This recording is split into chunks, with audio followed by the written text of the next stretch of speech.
Capital receipt को लेकर। Capital receipt किसको बोलते हैं?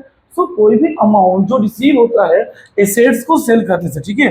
द अमाउंट रिसीव और the amount receive for sale of fix assets और इन्वेस्टमेंट, मतलब एसेट्स या इन्वेस्टमेंट को सेल करके जो भी अमाउंट आता है, या प्रोप्राइटर जो कैपिटल इंट्रोड्यूस करता है, या फिर शेयर्स को इशू करके या डिवेंचर्स को इशू करके जो भी कैपिटल जो है फॉर्म को मिलता है, या फिर फॉर्म जिस तरीके से लोन लेकर के भी अपना कैपिटल जनरेट करता है, इसको हम लोग बोलते हैं कैपिटल रिसीट।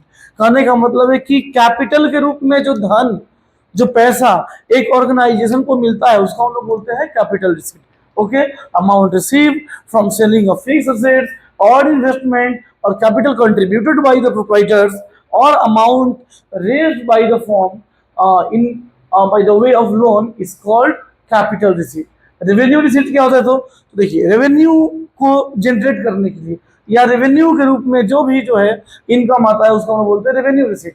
जैसे कि money obtain from sale of goods, सामान बेच करके, ठीक है, जो पैसा आया, या सर्विस प्रोवाइड करके जो है जो कमीशन या फीस मिला, या फिर इन्वेस्टमेंट किए थे उसके बदले जो इंटरेस्ट मिला या डिविडेंड मिला, ऐसे चीजों को हम लोग बोलते हैं रेवेन्यू रिसीट। ठीक इसी तरह कैपिटल एक्सपेंडिचर होता है और रेवेन्यू एक्सपेंडिचर होता है। कैपिटल एक्सपेंडिचर किसको बोलते हैं?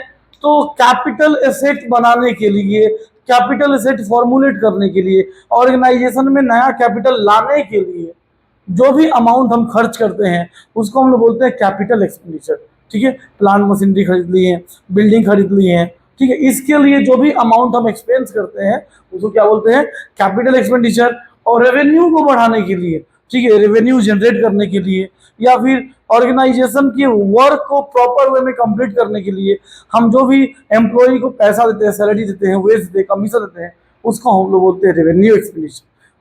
क्लियर? सो आज के बाद ये समस्या तो बिल्कुल नहीं होगी। चलिए मिलते हैं अगले वीडियो में।